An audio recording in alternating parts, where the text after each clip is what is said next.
Welcome to Molly's Playground, a pole dancer's perspective on mindset, identity, and taking up space. This is a podcast for the people who are done shrinking themselves. Here we break free from expectations, perfectionism, fear, and all of the things that keeps us small. True movement, honest conversations, rebellious reflections, and the world of pole dance. We explore what it really means to stand strong in yourself, trust your own voice, and take up space unapologetically. So fuck the norm, fuck who you're supposed to be, and fuck the idea that you need permission to exist fully. I'm your host, certified life coach, international pole dance educator, and professional oversharer, Molly Pretzel. Let's fucking go. Hi love. Today's episode is one of those episodes that has been sitting in the back of my mind for a while. It is one of those thoughts that keep popping up every time I look back at my own life and ask myself, how did I actually end up here? Because if I'm being completely honest, very few of the things that have mattered most in my life happened the way I thought they would. The opportunities I got, the people I've met, the relationships I have built, the workshops I have taught, the things that have changed the direction of my life. Almost none of them happened according to the plan. And yet for years I was convinced that there was a plan. I was convinced that if I could just figure out the right steps, the right strategy, the right formula, then I could create the outcome I wanted. And I think that's something a lot of us do. We spend so much time trying to connect the dots ahead of time. We try to figure out what actions will create the result we want. If I do this, then that will happen. If I work harder, then I will succeed. If I become better, then I will be enough. If I make the right choices, then life will unfold the way I want it to. The problem is that we often treat these assumptions as facts. We create these cause and effect relationships inside of our head. And after a while, we stop seeing them as theories. We start seeing them as reality. But what if they're not? What if a lot of the things we believe will work are actually just stories we have told ourselves? Stories that feel true, stories that make sense, stories that might even be logical, but stories nonetheless. And sometimes those stories become the very thing that keeps us stuck. Because when reality doesn't follow the script we have written inside of our head, we don't question the script, we question ourselves. We think we are failing. We think we're doing something wrong. We think we need to work harder, optimize more, become more. When maybe the truth is much simpler. Maybe life is just unfolding differently than the story we made up about how it was supposed to happen. And that's what I want to explore with you today. I think one of the biggest mistakes we make as human beings is that we confuse our thoughts with reality. And I get why. Because thoughts are sneaky. They don't arrive in our head and announce themselves as opinions. They don't show up and say, hey, this is just a theory I made up. They show up feeling like facts. They feel true. So we create theses, little cause and effect stories in our mind. If I do this, then that will happen. If I lose weight, then I will finally feel confident. If I find the right partner, I will be happy. If I get more followers, then people will finally take me seriously. If I work hard enough, then success is guaranteed. And the thing is, sometimes we're right. We are. That is what makes it so dangerous. Because every now and then, one of those stories work out exactly the way we imagined. And suddenly we start believing that our thoughts can predict reality. But most of the time, we are not working with facts. We are working with assumptions. We are connecting dots that haven't actually been connected yet. We are creating certainty where certainty doesn't exist. And then we suffer because we start treating our made-up theories as if it's the only possible path. So when life unfolds differently, we don't question the theory. We question ourselves. We think, why am I doing it wrong? Why isn't this working? Why am I still stuck? But maybe you're not stuck. Maybe the problem is that you have become attached to an outcome that was never guaranteed in the first place. Maybe the problem is that you have become attached to an outcome that was never guaranteed in the first place. Maybe you have become attached to a story. And here's what I want you to consider. What if the thing that's exhausting you isn't the work you're doing? What if it's the constant pressure of trying to force reality to follow a script that only exists inside of your head? Because life doesn't care about your script. Life doesn't care about mine either. And sometimes the greatest freedom isn't finding the right answer. Sometimes it's admitting that you don't actually know what will work and being willing to stay curious long enough to find out. So, what is this episode actually about? And at its core, the episode is about the stories we create in our mind about life and how it should work. It's about all of the invisible if-then statements we walk around carrying. If I become this person, then I will finally get what I want.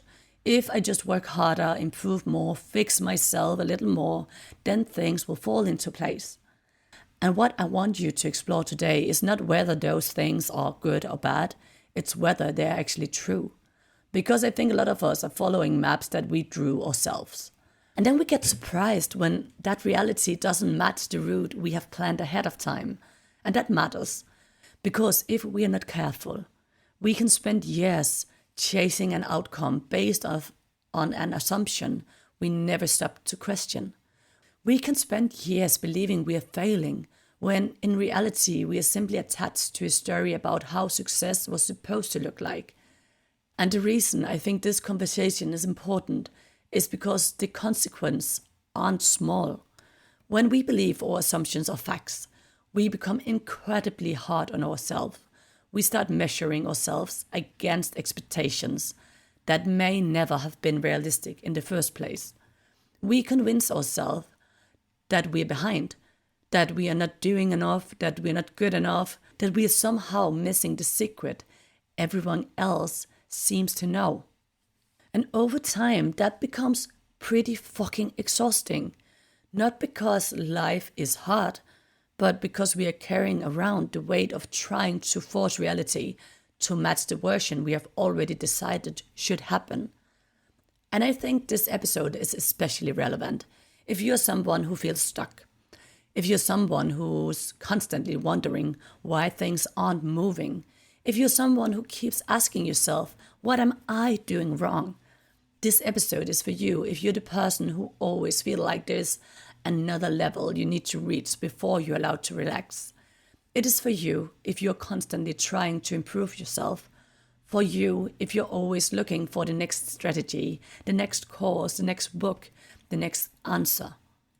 It is for you if you ever believed that happiness, confidence, love, success, or self-worth are waiting for you somewhere in the future.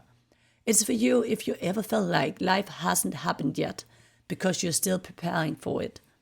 It is for you if you have spent years trying to become the person you think you need to be. And I think where this shows up the most is in the everyday moments we barely notice. It shows up when you think, if I could just lose 10 kilos, then I would feel confident. If I could just find a partner, then I would be happy. If my business was successful, then I would finally feel secure. If I had more money, then I would stop to worry. If my children were older, then I would finally have time for myself. If people understood me better, then I would be okay.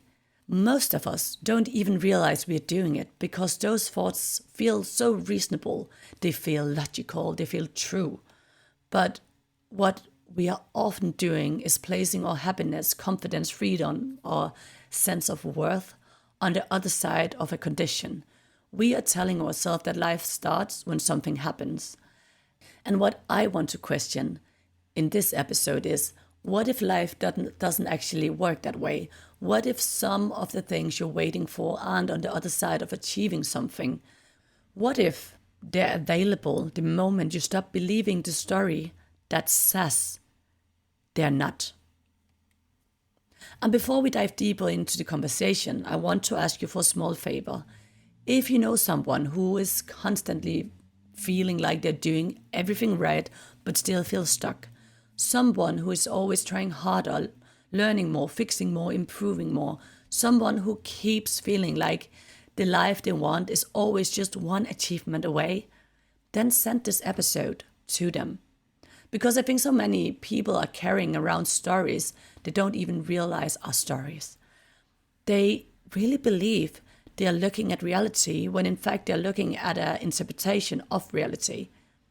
And sometimes all it takes is one conversation, one perspective, one question to make someone stop and think, wait a minute, what if the thing I'm treating as facts is actually just something I've been telling myself? And that is a beautiful gift we can give each other. Not more answers, not more rules, not another 5-step plan, but permission to question the things we have always assumed were true. So if someone came to your mind while listening to this, send them the episode, because they might need the reminder that there is a difference between reality and the stories we have created about reality. Now, my love, I want you to think about how many things you do in your life because you believe they will lead you to something else. Not because you necessarily want to do the things itself, but because you believe it will get you somewhere you want to go. And if we are being honest with ourselves, most of us do this all of the time. We create these little cause and effect relationships in our head.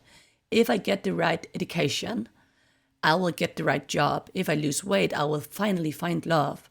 If I become more confident, I will finally be happy. If I grow my business, I will finally feel secure. If I get more followers, people will take me seriously. And again, I'm not saying any of those things are impossible. I'm saying we often treat them as guarantees. We take a possibility and turn it into a certainty. We take a theory and turn it into a fact. And the funny thing is, most of us don't even realize we're doing it, because those thoughts don't sound dramatic. They sound reasonable, they sound logical, they sound like common sense. We never stop to question them. We just quietly build our lives around them. And after a while, decent visible if-then statements start running the show. We don't just think them, we start living them. We start making decisions based on them. We start organizing our lives around them. And this is where things get really interesting. Because at some point, we stop seeing them as assumptions. We stop seeing them as one possible explanation. And we start seeing them as the only reality we have. We start telling ourselves, this is the way. This is what works. This is what I need to do. This is the answer. And the moment we do that, something important happens. We stop being curious. We stop exploring. We stop experimenting. We stop asking whether there might be another path, because we have already decided we have found the right one. And that sounds harmless, I know, but that is until life refuses to cooperate.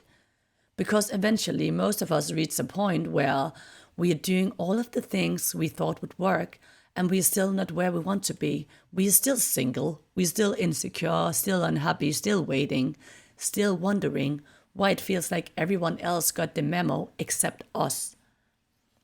And that's usually the moment where self-doubt shows up. We start asking ourselves, what is wrong with me? Why isn't this working? Why am I trying so hard and getting nowhere? Maybe I need to do more.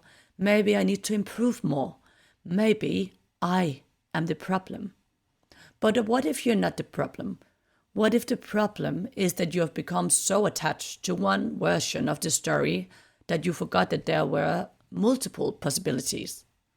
Because that's what I see happening over and over again. People don't suffer because a path didn't work. People suffer because they believed it was the only path. They don't suffer because reality turned out differently than expected. They suffer because they built their entire sense of hope around one specific outcome.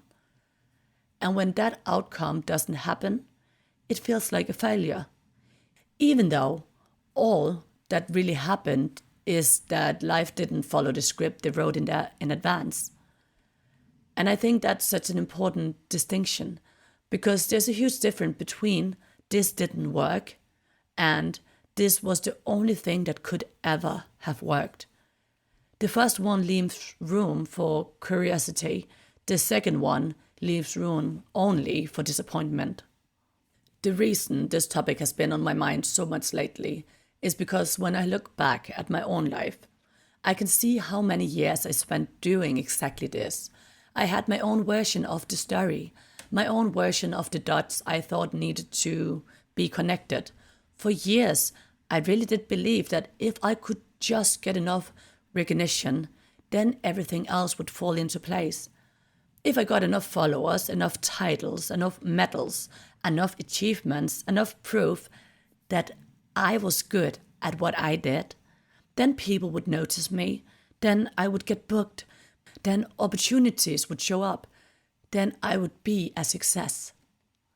And when you say it out loud, it sounds pretty reasonable, because that's how we often think of success and how it will work.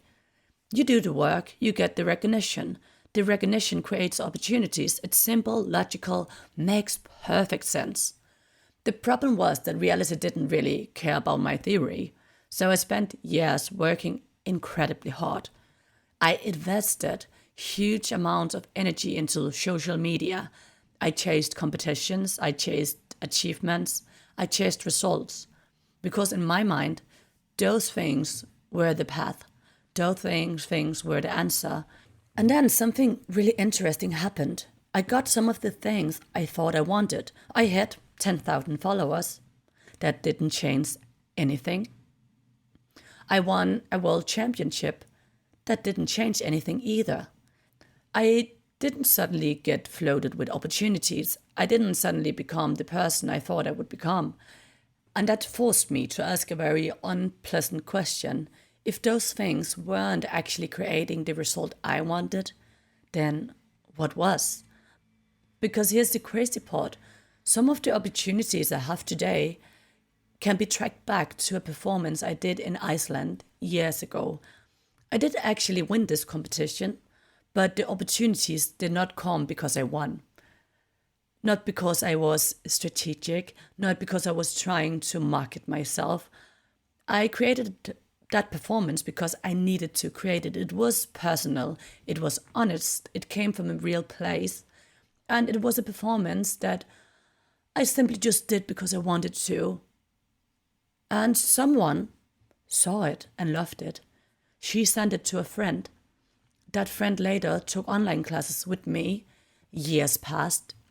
And then one day, that friend invited me to teach at her event. Think about that for a second. Years, not weeks, not months, years. There's absolutely no fucking version of reality where I could have sat down and planned that chain of events. I could not have predicted it. I could not have optimized for it. I couldn't have created a 5-step strategy for it.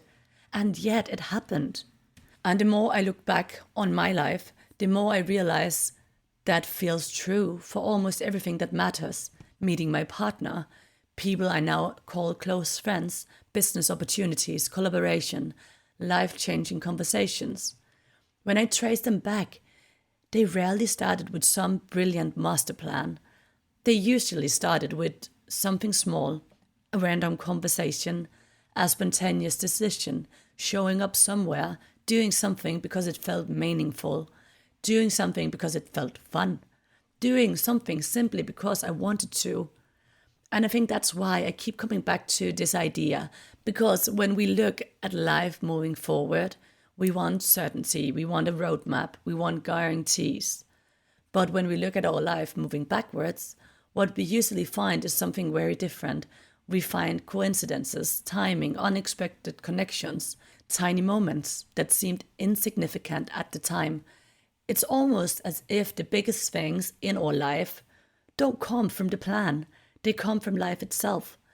And something you should know is that underneath all of this, there was actually a much deeper belief driving my behavior. Because if I'm being really honest, and I want to be honest with you, the story was never actually about followers or medals or titles. Those were just the surface level version. The deeper belief was I thought I needed to become more before I was enough. More accomplished, more impressive, more successful, more experienced, more worthy. I believed that the version of me that deserved the life I wanted existed somewhere in the future. And if I just worked hard enough, eventually I would become her. But what I've come to realize is that I wasn't missing more. I was missing trust. I was missing worth. I was missing the belief that I already had it. And I believe that's where people sometimes misunderstand what I'm saying. Because giving up the story doesn't mean giving up effort. It doesn't mean sitting on the sofa waiting for life to magically happen. It doesn't mean becoming passive. It doesn't mean stopping your growth. It simply means stopping the assumption that you already know exactly how everything has to happen. It means replacing certainty with curiosity. Instead of saying, this is the path, you start saying, this might be a path. Instead of saying, this has to work, you start saying, let's see what happens. And what we really need to do is to become more like scientists and less like fortune tellers. Because a scientist doesn't start with certainty. A scientist starts with a hypothesis. They test, they observe, they learn, they adjust, and then they test again. If you're dating, maybe it's the apps, maybe it's speed dating, maybe it's dancing, maybe it's joining a parkour class like I did, maybe it's meeting someone through friends. You don't know. If you're growing a business, maybe it's social media, maybe it's workshops, maybe it's collaborations, maybe it's networking, maybe it's something you never even considered yet. You don't know. And that's exactly the point. Not everything will work, that's for sure. But the moment you convince yourself that you already know what will work, you stop leaving room for the possibilities you can't see yet. And sometimes those possibilities are the very things that end up changing your life. My love, you need to be so very careful with what stories you turn into truth, because the thing keeping you stuck might not be your circumstances.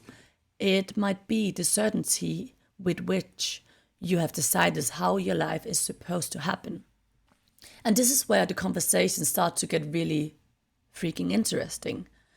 Because until now, we have mostly been talking about the stories we tell ourselves, the assumptions, the theories, the invisible rules we've created about how life is supposed to work.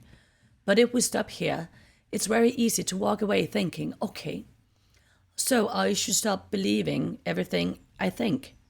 And while that is true, I don't actually think that's the deepest part of this conversation, because for me, the really interesting question is, why do we become so attached to those stories in the first place?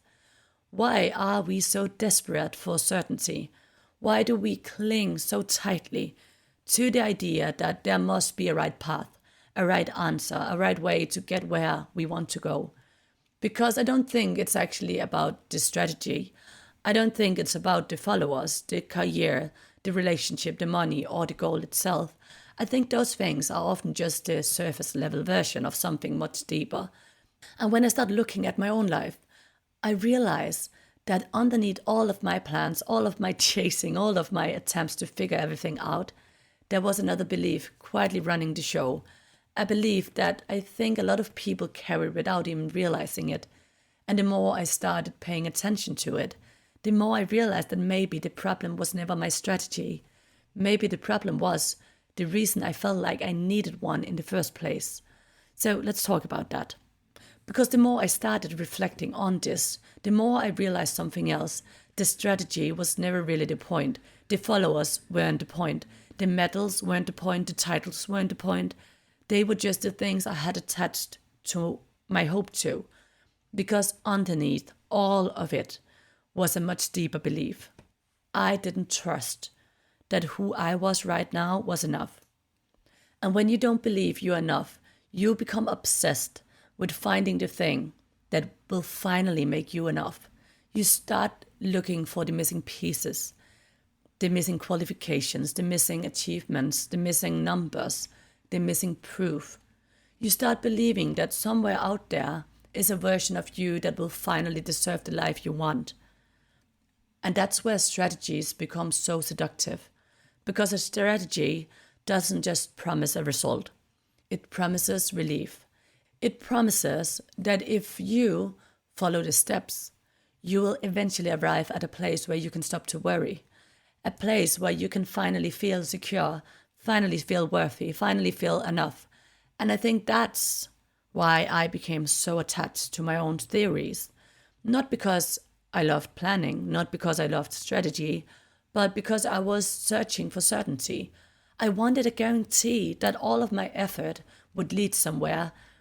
I wanted reassurance that if I just did the right things, life would eventually give me what I was looking for. And you know what? That is true for most of us. Because when we are afraid that we are not enough, uncertainty feels unbearable. We don't just want possibilities, we want promises. We don't just want guidance, we want guarantees.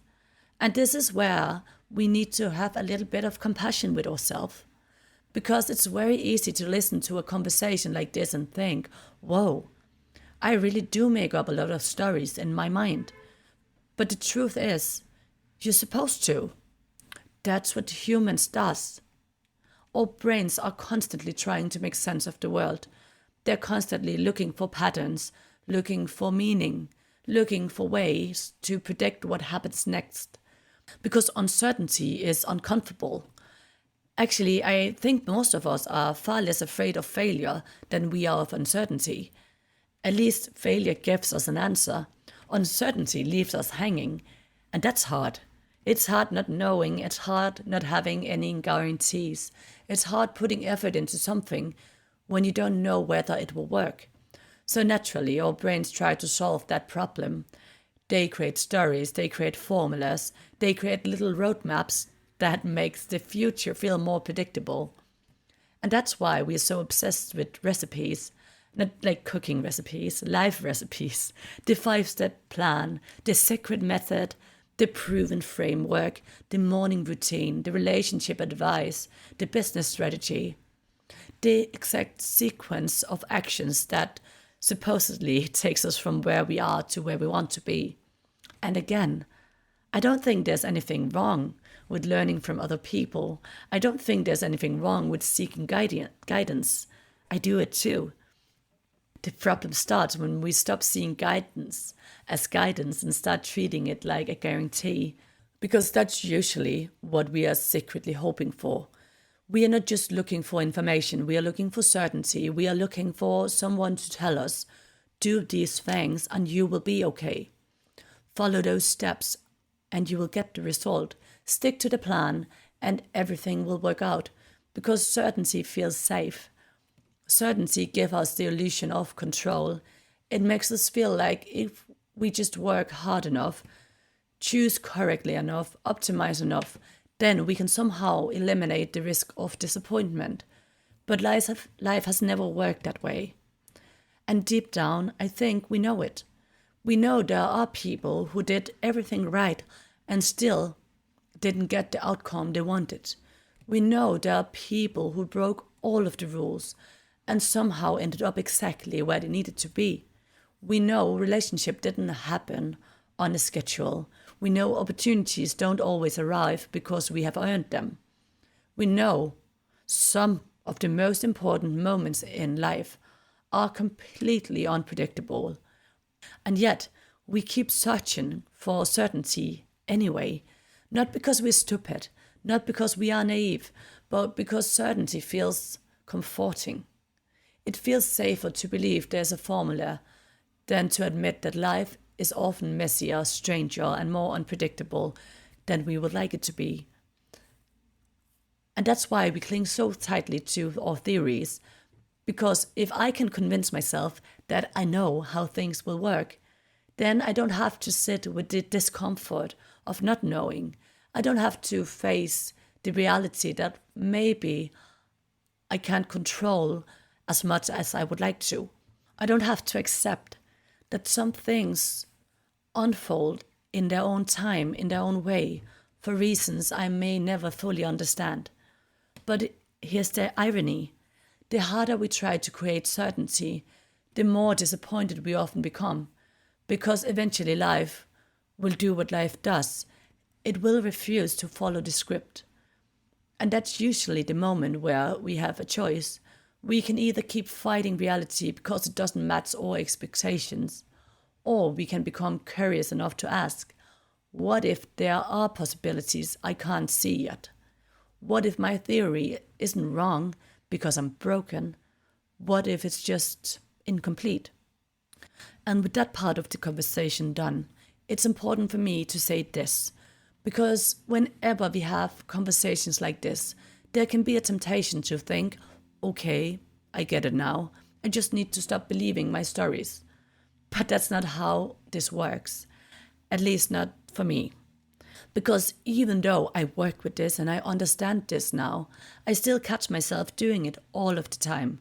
I still catch myself creating theories. I still catch myself trying to predict outcomes. I still catch myself thinking, if I can just figure out the right things to do, then everything else will fall into place.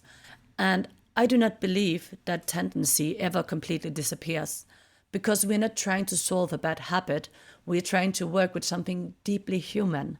Our brains are prediction machines.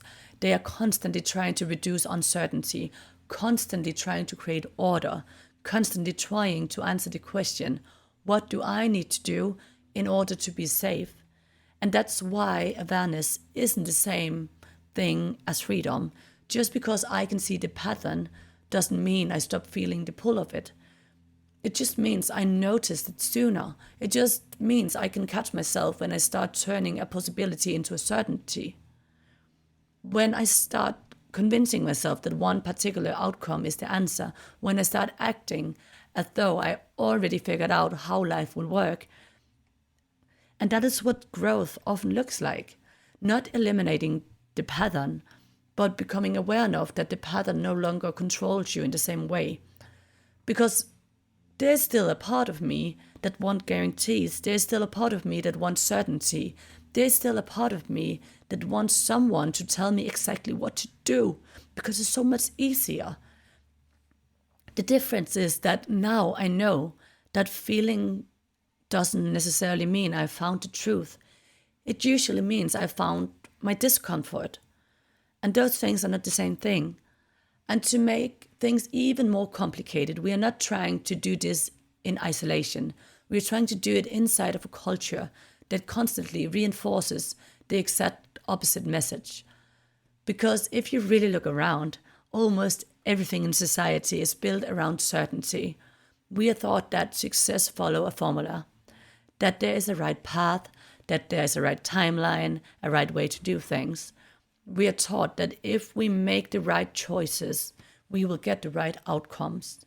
Go to school, get the degree, get the job, find the partner, buy the house, build the career, follow the plan. And again, I'm not saying any of those things are bad, not at all. What I'm saying is that they quietly teach us that life is predictable, that outcomes can be controlled, that if something isn't working, the answer is usually to optimize harder, to do more, become more, fix more. And then on top of that, we live in a world where entire industries are built around selling certainty. Everywhere you look, someone is promising you the freaking answer, the secret, the method, the blueprint, the exact steps to get what you want. And I understand why that message is appealing, because uncertainty is not feeling nice in the body. But I also think it makes it incredibly difficult to trust our own experience. It makes it difficult to leave room for possibilities that don't fit the formula. It makes it difficult to take paths that don't make sense on paper. And sometimes the hardest part of this work isn't questioning your own stories. It is questioning the stories everyone else keep repeating. The stories that tell you success should look in a certain way, that happiness should arrive on a certain timeline, that worthiness has to be earned, that life should make sense before you're allowed to trust it. Because the truth is, some of the most meaningful things in life don't fit neatly into a formula. They don't happen on a schedule. They don't arrive because you followed the rules perfectly. Sometimes they arrive because you were willing to stay open when everyone else was demanding certainty. And I think that takes a different kind of courage. The courage to stop asking, what's the guaranteed path, and start asking, what feels true for me right now? And maybe that's the point where most conversations about mindset stop. We identify the pattern, we understand where it comes from, we recognize how society reinforces it, and then we are left with the feeling of, okay, now what? Because if our brains naturally seek certainty and the world around us constantly rewards certainty, then it can start to feel as though we're stuck, though this is simply how life has to be. But I don't think that is true, because the goal was never to stop having thoughts. The goal was never to become immune to uncertainty. The goal was never to magically stop wanting answers. The real shift happens when you stop giving those thoughts absolute authority over your life, when you stop treating every theory as facts, when you stop assuming that because something feels true, it must be true. And I think that's where freedom starts, not when life becomes predictable, but when you stop needing it to be. Because imagine for a moment what your life would look like if you no longer believed that there was only one way for things to work out. Imagine how much lighter it would feel if every setback didn't automatically mean you were on the wrong path. Imagine how much more energy would become available to you if you stopped spending it trying to force reality to follow a script. Imagine how many possibilities you might notice if you weren't constantly filtering life through the question, is this getting me closer to the outcome I already decided I needed? Because I think that's one of the hidden costs of certainty.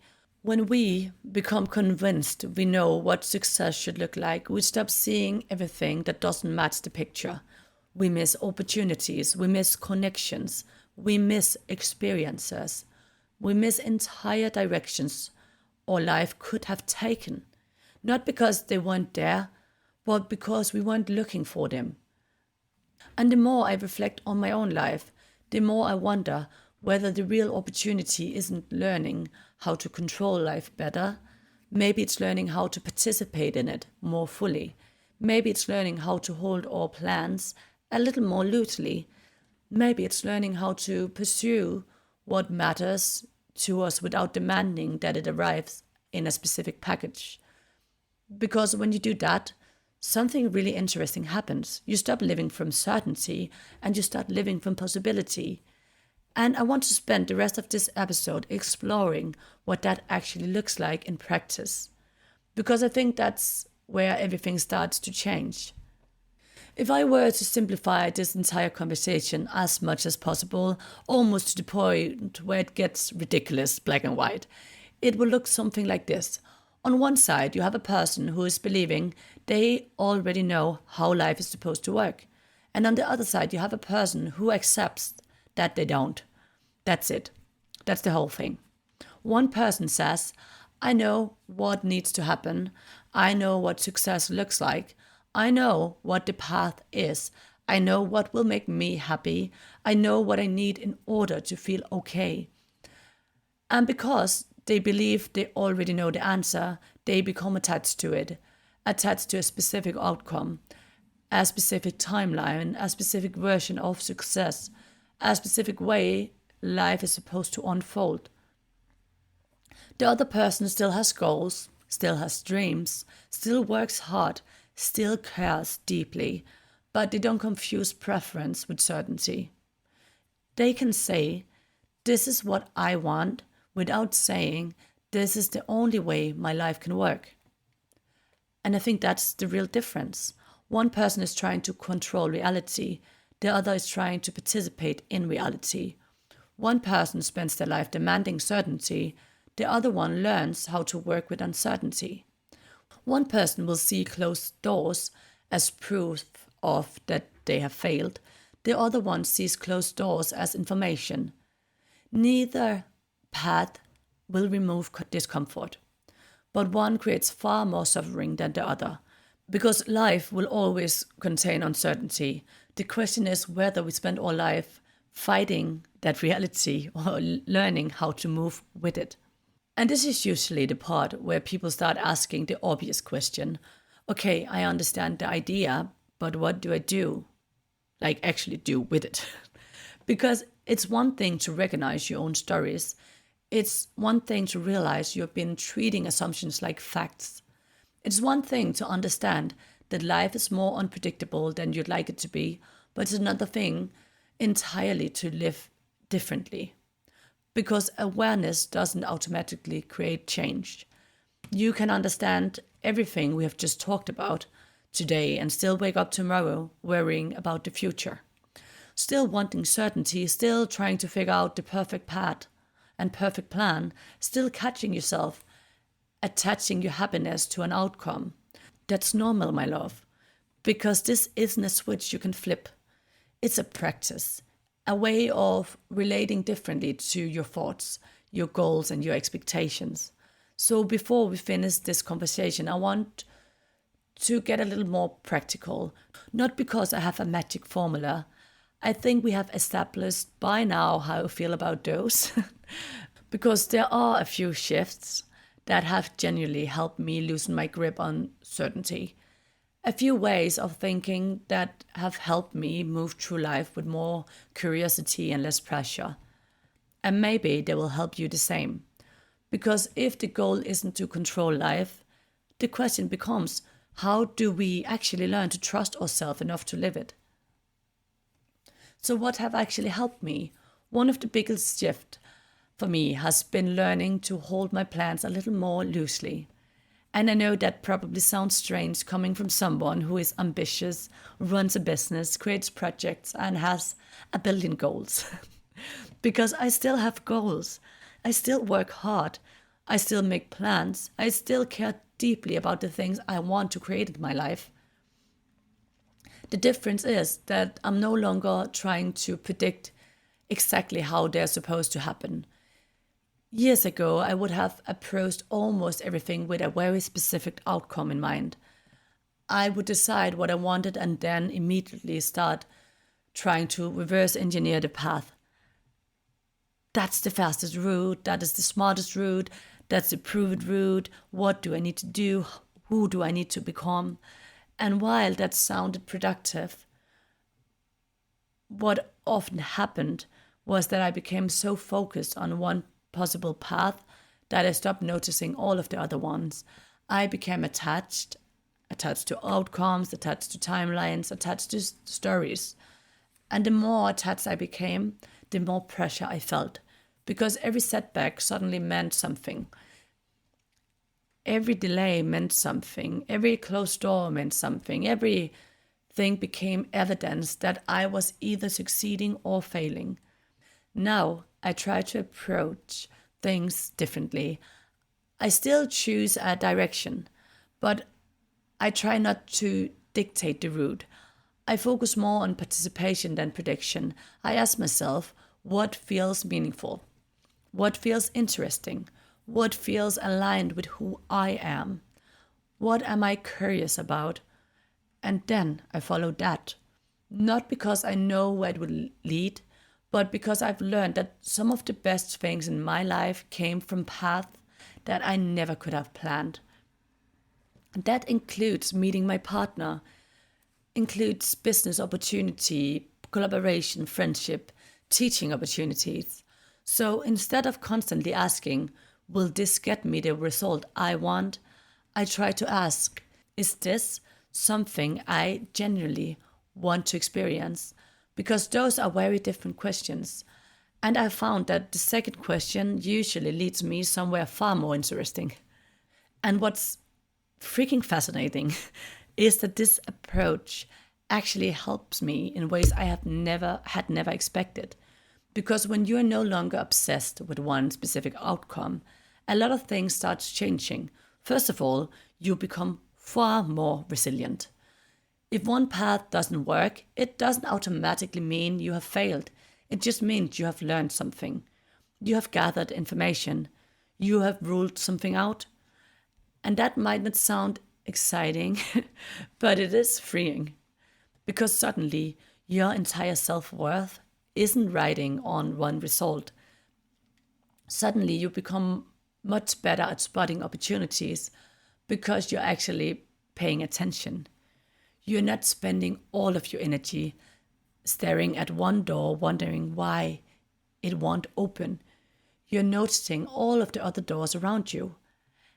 And I really think that's one of the reasons some of the biggest opportunities in my life happened. Not because I had a better strategy than everybody else, but because I was willing to follow things that felt meaningful, interesting, or exciting, even when they didn't seem useful at the time. And maybe, most importantly, life becomes a lot more enjoyable because you're no longer living in a constant state of postponing. You're no longer saying, I will be happy when, I will relax when, I will feel successful when, I will finally enjoy myself when, I can't do this because I need to stay focused on that.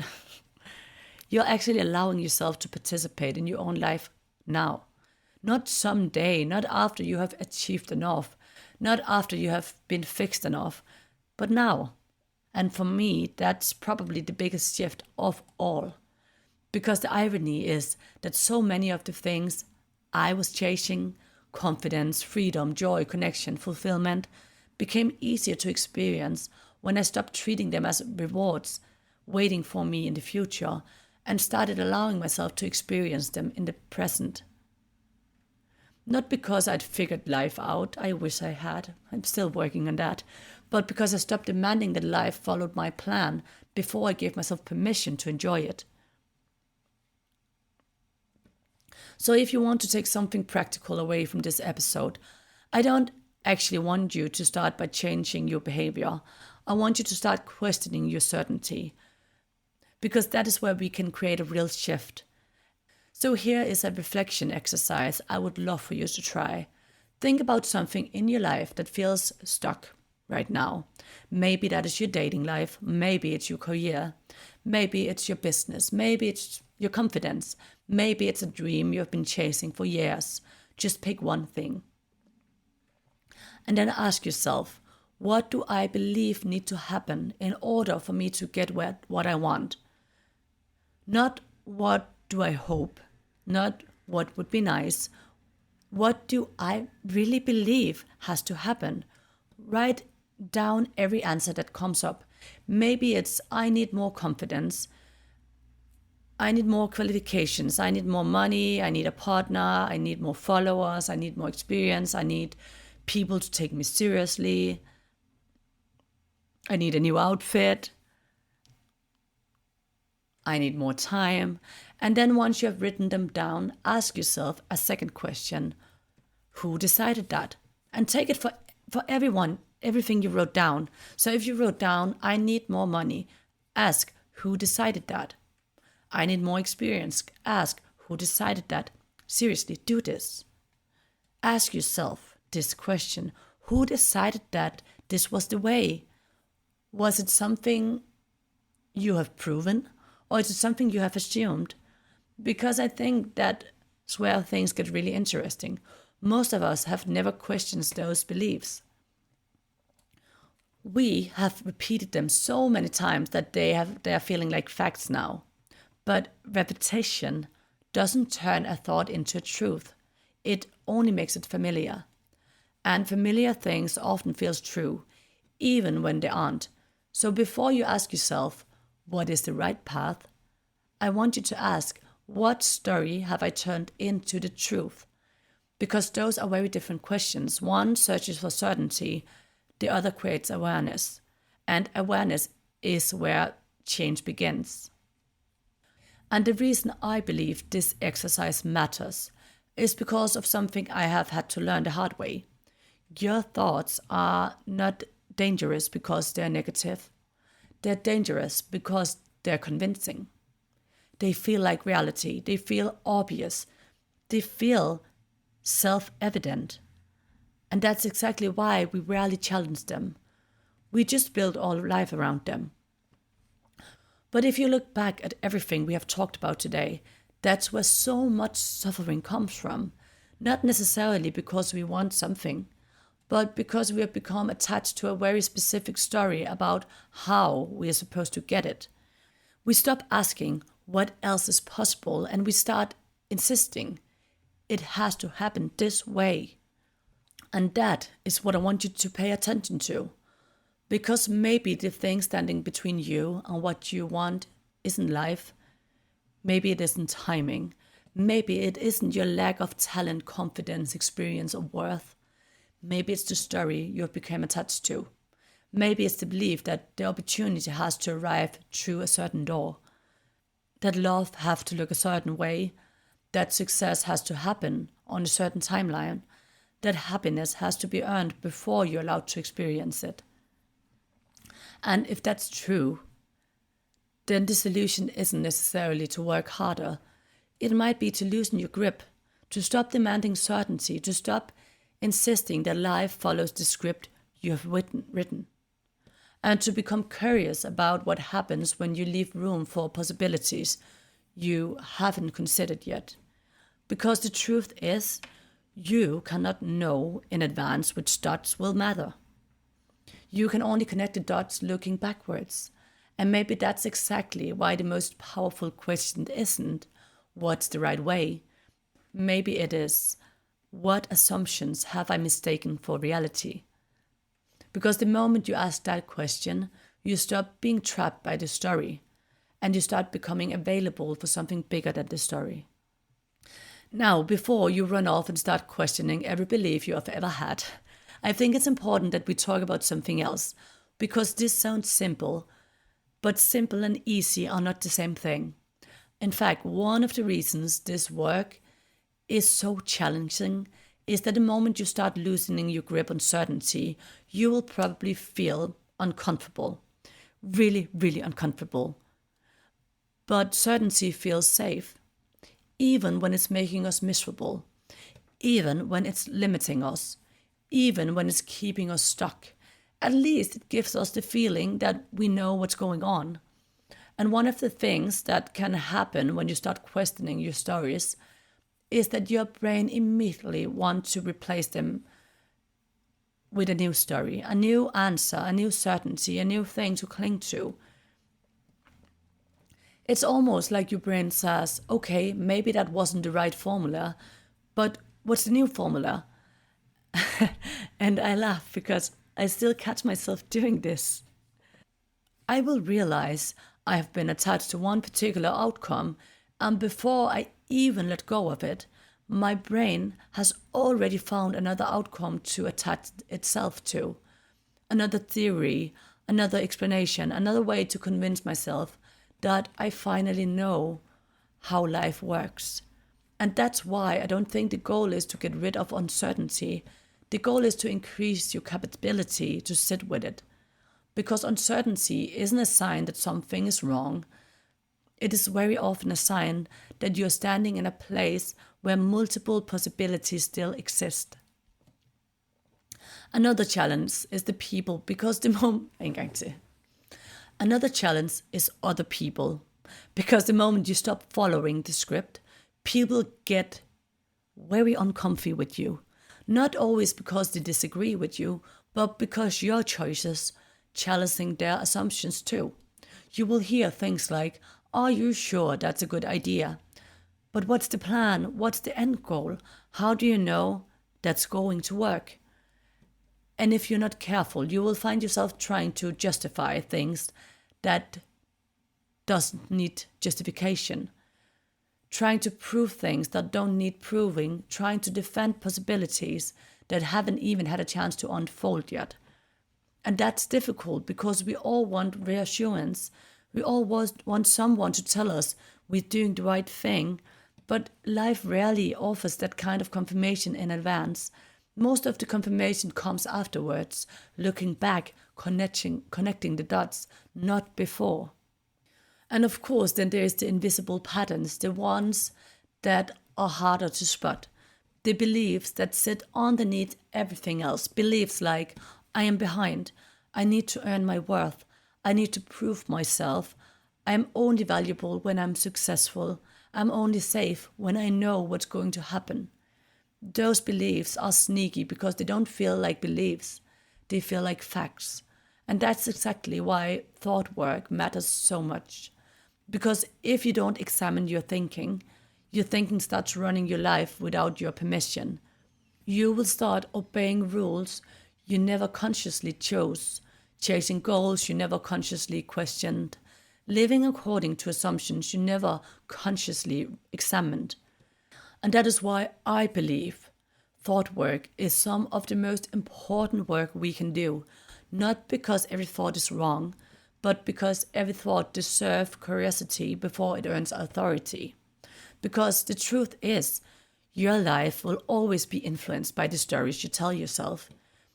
The question isn't whether you are choosing those stories consciously or whether they are chosen for you. And whenever I find myself getting caught in our own pattern, now I come back to the same question: what if this is a story, not a fact? Not because it automatically makes the thoughts wrong, but because it creates space to breathe, space to question, space to see possibilities that weren't available when I was treating my thoughts as the absolute truth. And more often than not, that's exactly where I feel the most free. So, if I were to bring this entire conversation down to its simplest form, it would be this: the problem isn't that we have goals. The problem isn't that we make plans. The problem isn't that we try to predict what might work. The problem begins when we stop seeing those things as possibilities and start treating them as facts. When we become convinced that we know exactly how life is supposed to unfold. When we decide that there's only one path, one answer, one outcome, one version of success. Because the moment we do that, we stop being curious, we stop noticing opportunities, we stop seeing possibilities. And when life does what life does best and unfolds differently than we expected, we don't question the story, we question ourselves. And that's where so much unnecessary suffering comes from. The solution isn't to stop caring. It isn't to stop dreaming. It isn't to stop taking action. The solution is to hold your plans a little more lightly, to recognize the difference between a goal and a guarantee, between a preference and a certainty, between thoughts and facts, to remember that just because something feels true, it doesn't automatically mean it is true. And maybe most importantly, to stop asking, what's the right path, and start asking, what story have I turned into the truth? Because the moment you can see the story, you are no longer trapped inside it. You create space for other possibilities, space for curiosity, space for life to surprise you a little. And sometimes that space is exactly where things you have been looking for have been waiting all along. When I look back at the biggest opportunities, relationship experience, and turning points in my life, almost none of them happened the way I thought they would. Not one. And I think that's incredibly important, because for years I believed that my life would improve if I improved myself. I thought I needed to become more successful, more impressive, more accomplished, more qualified, more worthy. I was constantly chasing this future version of myself because I really did believe that that version was the one who would finally deserve the life I wanted. But that's not what happened. The opportunities that mattered the most didn't arrive because I finally became enough. They arrived because I stopped hiding who I already was. A performance I created because it meant something to me. A conversation I had because I happened to be there. A friendship that led to something else years later. A random decision to show up somewhere. None of those things came from perfect planning. None of those things came from optimization. They came from participation, from being present in my own life. And I think that's what we get wrong. We are so busy trying to become the person who deserves the opportunity that we forget to actually live. We are so busy preparing for life that we miss the life that's already happening. And maybe that's why so many people feel stuck, not because they are not doing enough, but because they're doing everything from the belief that who they are right now isn't enough. And if there's one thing this journey has taught me, it is this: you do not need to become someone else in order to receive what is meant for you. You do not need to earn your worth. You do not need to prove your existence. You do not need to spend your whole life fixing a version of yourself that was never broken.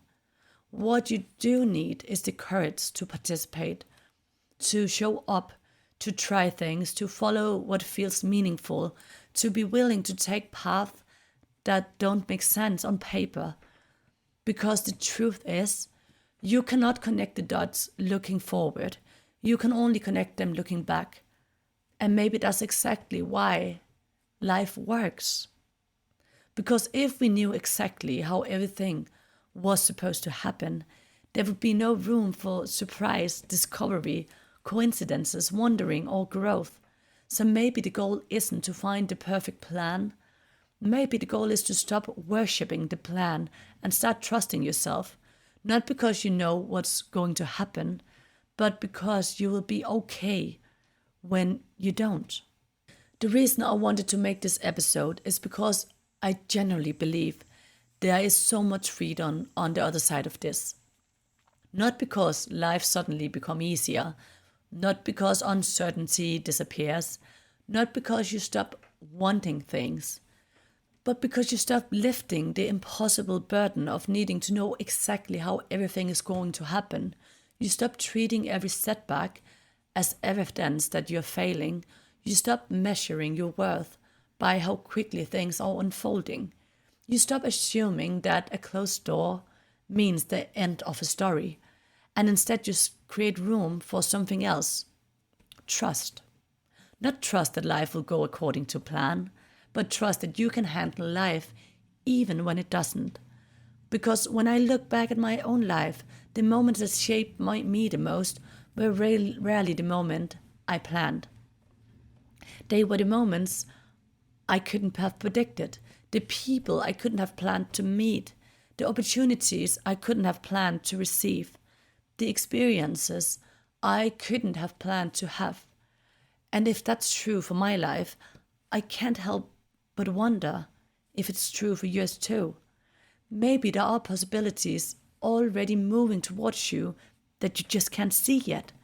Maybe there are opportunities being created by conversations you haven't had yet, people you haven't met yet, decisions you haven't made yet, paths that you haven't explored yet.